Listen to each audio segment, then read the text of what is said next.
अस्सलाम वालेकुम जी फ्रेंड्स। आज का जो हमारा टॉपिक है वो है मॉलिक्यूलर पोलराइजेशन या फिर इसको हम आयनिक पोलराइजेशन कहते हैं। हमने SSP2 की सीरीज को स्टार्ट किया हुआ है, तो उसमें हमने पोलराइजेशन को डिटेल में डिस्कस कर लिया हुआ है। अब पोलराइजेशन की ये सेकंड टाइप है, आयनिक पोलराइजेशन। पहली टाइप लास्ट वीडियो में हमने इलेक्ट्रॉनिक पोलराइजेशन पर बात कर ली थी, अब इस पर और आने वाली वीडियो में इसकी जो थर्ड टाइप होगी डाइपोलर या फिर ओरिएंटेशन और पोलराइजेशन, जिसमें हम लैंगमैन थ्योरी पर बात करेंगे, वो हम नेक्स्ट वीडियो में देखेंगे। अब हम सिर्फ जो सेकंड टाइप है आयनिक पोलराइजेशन उस पर बात करने की कोशिश करेंगे। तो इससे पिछले इससे आने वाले जो वीडियोज होंगे, टॉपिक्स उनके जो लिंक्स होंगे वो आप लोगों को डिस्क्रिप्शन में मिल जाएंगे। तो आइए इसको स्टार्ट करते हैं। बिस्मिल्लाहिर्रहमानिर्रहीम सल्लल्लाहु अला मुहम्मद सल्लल्लाहु अलैहि वसल्लम। जिस तरह हमें नाम से पता लग रहा है कि हमारे पास आयोनिक, यानी कि हमारे पास एक आयोनिक क्रिस्टलिन है, जिसमें जो मशहूर एग्जाम्पल वो हमारे पास NaCl है। ओके, ये हमारे पास आयनिक क्रिस्टल है। तो जब इस आयनिक क्रिस्टल पर हम इस आयनिक क्रिस्टल को जब हम एक्सटर्नल इलेक्ट्रिक फील्ड के अंदर रखते हैं, यानी कि आप यहाँ देखें, ये मेरे पास पॉजिटिव है, ये मेरे पास नेगेटिव है। ओके, तो ये हमारे पास क्या है, ये है। लेकिन जब इसको हम एक्सटर्नल इलेक्ट्रिक फील्ड के अंदर रखते हैं तो हमारे पास इस तरह से बनता है। यानी कि क्या होता है, ये पॉजिटिव प्लेट है, ये नेगेटिव प्लेट है। ओके, यानी कि इसको हमने पॉजिटिव बैटरी पॉजिटिव में अटैच किया होता है, इसको नेगेटिव के साथ। तो जब इसको हम इस NaCl को इस यहाँ रखते हैं तो क्या होता है कि जो नेगेटिव ये पॉजिटिव से होता है, ये सोडियम Na होता है, इस पर पॉजिटिव चार्ज होता है, ये नेगेटिव तरफ की तरफ मूव करता है। और जो Cl होता है, इस पर नेगेटिव चार्ज होता है, ये पॉजिटिव की तरफ मूव करता है। तो इनके दरमियान जो डिस्टेंस क्रिएट होता है हो जाता है, जिसको हम x कहते हैं। तो हाफ इसका होता है जिसको हम x1 कहते हैं, और हाफ इसका होता है जिसकी वजह से x2 होता है। यानी कि दोनों ने हाफ हाफ डिस्टेंस का कवर किया होता है, इनको मिलाकर हम x का नाम दे देते हैं।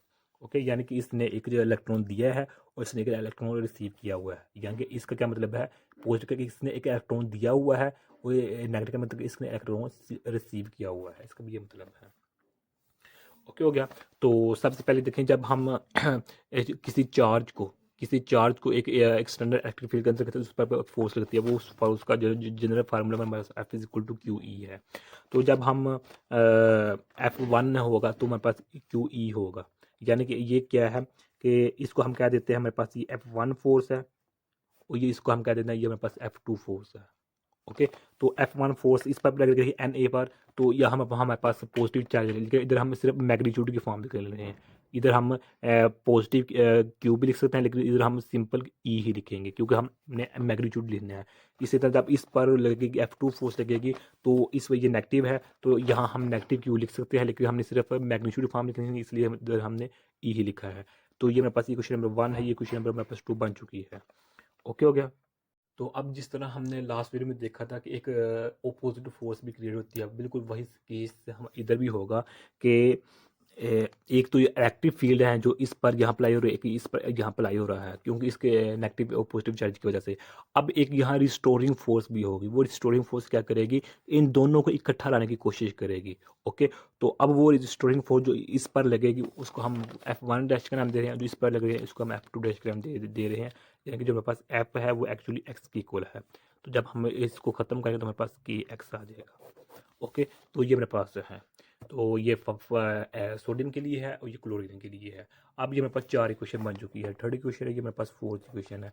अब इक्विलिब्रियम पोजीशन, यानी कि इक्विलिब्रियम पोजीशन का मतलब क्या है, जब मेरे पास ये एक्सटर्नल इलेक्ट्रिक फील्ड है जिसका डायरेक्शन ये है, तो अब इसकी जो मैग्नीट्यूड है, सपोज करें इसको हम ई नॉट का नाम दे देते हैं। अब जब इसकी मैग्नीट्यूड जो रिस्टोरिंग फोर्स है उसकी इक्वल हो जाएगी। ये जब ये दोनों फोर्स, रिस्टोरिंग फोर्स क्या है, जब इन दोनों को एक दूसरे के करीब आ जाएंगे, यानी कि इलेक्ट्रिक फील्ड इन दोनों को दूर करने की कोशिश कर रहा है और रिस्टोरिंग फोर्स इन दोनों को नजदीक करने की कोशिश कर रहा है। तो जब ये दोनों एक ऐसे पॉइंट पर आ जाते हैं जहां दोनों की वैल्यू सेम हो जाती है, तो उस पॉइंट पर क्या होता है, जो मेरे पास F1 है वो इसकी इक्वल हो जाता है और ये इसकी इक्वल हो जाता है।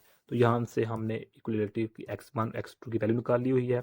अब क्या होगा कि जिस तरह हम ये जनरल पॉइंट है, जब हमने NaCl इसके अंदर रखा, तो अब यह पॉजिटिव है, तो अब यहाँ भी एक इंड्यूस एक्टिव फील्ड क्रिएट हो जाएगा इस डायरेक्शन में। एक्सटर्नल एक्टिव फील्ड जो ई नॉट है वो इस डायरेक्शन में है, लेकिन जो इंड्यूस इलेक्ट्रिक फील्ड होगा वो इस डायरेक्शन में होगा। ये पॉजिटिव इन नेगेटिव है। तो अब जो इंड्यूस्ड डाइपोल मोमेंटम क्रिएट होगा उसका जो फार्मूला होता है वो हमारे पास क्या होता है, चार्ज और multiple distance. Okay, total distance क्या है, एक्स है, एक्स को हमने एक्स हमारे पास x equal to x1 plus x2 है, तो हमारे पास डिस्टेंस ये है। चार्ज की हमने मैग्नीट्यूड लिया जिसको हम क्यू कह लेंगे या फिर ई कह लेंगे की बात है। अब क्या किया कि जो x1 x2 की वैल्यू है वो हम इधर पुट कर देते हैं, यानी कि जो हमारे पास x1 है ये x2 है, इन दोनों की वैल्यू हम यहाँ पुट करेंगे तो हमारे पास कॉमन ले लेंगे, ई भी कॉमन आ जाएगा और ये कैपिटल ई भी कॉमन आ जाएगा। तो जो कॉमन लेंगे तो हमारे पास ये जब वह ये मल्टीपल हो जाएगा ये भी कॉमन आएंगे तो ये इस तरह हो जाएगा।